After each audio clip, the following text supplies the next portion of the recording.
Agora eu vou mudar de assunto então para falar que a tecnologia está se tornando cada vez mais, né, uma aliada importante na proteção da natureza. Um novo relatório do Jardim Botânico Real de Kew, que fica no Reino Unido, aponta que ferramentas como a inteligência artificial e a digitalização em massa de plantas e fungos, diferentes plantas, né, estão ajudando cientistas a entender um pouco melhor a biodiversidade do planeta e agir mais rapidamente contra o risco de extinção de milhares de espécies. Então, quando a gente fala, né, que durante décadas e décadas os pesquisadores dependeram exclusivamente de coleções físicas ali para poder identificar as plantas, isso facilitou um pouco mais, né? Então, estudar os ecossistemas, planejar as ações de conservação. Então, agora, milhões de registros históricos também podem ser acessados digitalmente em qualquer lugar do mundo. Então, isso facilita muito o trabalho dessas pessoas.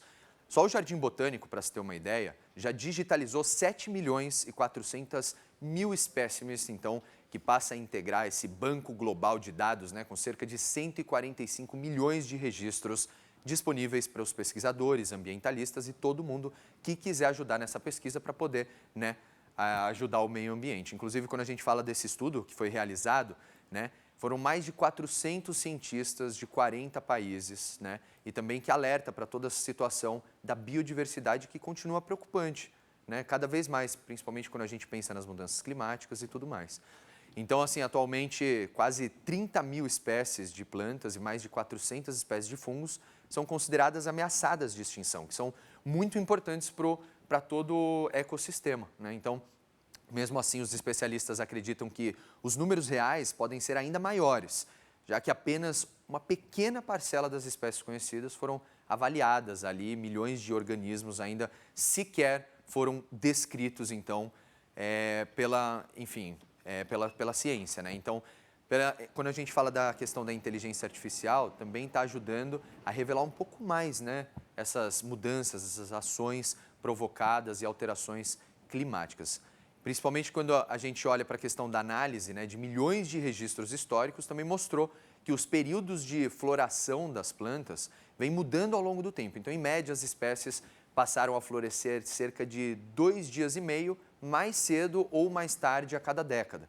Então, pode parecer pouco, mas essa alteração pode afetar toda a cadeia ecológica, especialmente na relação entre plantas, polinizadores, né, como abelhas e zangões. Então, a expectativa é que essa combinação entre inteligência artificial, digitalização, acervo, né, toda essa questão da análise genética, permita um pouco mais, né, para identificar essas espécies ameaçadas com mais rapidez, direcionar os recursos para as áreas prioritárias e aí, de fato, acelerar esses projetos de conservação.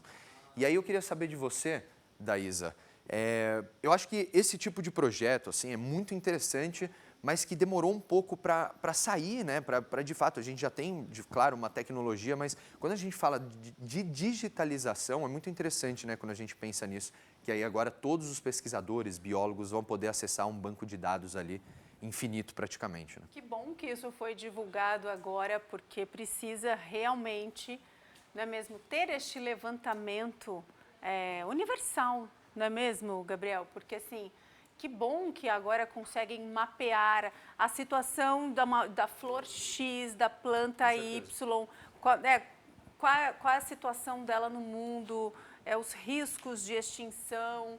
É Com certeza. maravilhoso, que trabalho, mas é um trabalho que deve ter demorado muito para ser feito, minucioso, Exato. muito trabalhoso. E aí foi essa imagem, inclusive, que a gente viu agora, né? Eles conseguem identificar as plantas, que já tem tudo digitalizado ali, eles conseguem olhar no computador, enfim, aonde estiver, até mesmo durante essas expedições que eles fazem ali, eles conseguem acompanhar tudo. Então, eles já têm um dado ali concreto que você consegue analisar um pouco mais fácil, né? E aí pode também retratar alguns problemas que podem acontecer no futuro.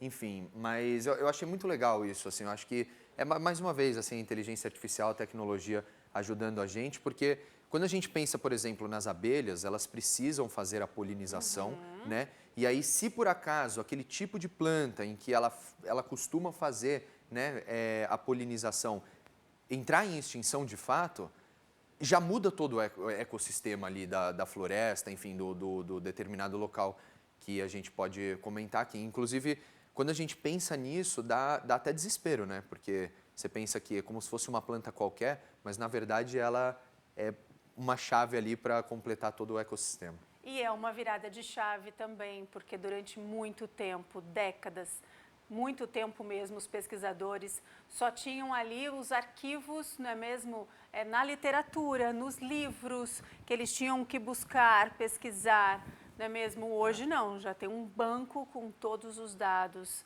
Que demais, Thaís, essa notícia. Gostei muito dessa notícia hoje. Por mais que, né, o ser humano acaba, Deteriorando. às vezes, deteriorando, né? Às vezes a gente nem percebe também. Mas também, por outro lado, é bom saber que existem pessoas e projetos, cientistas, por trás de uma ajuda bem grande, né? Para fazer uma baita de uma diferença, pelo menos nos próximos anos.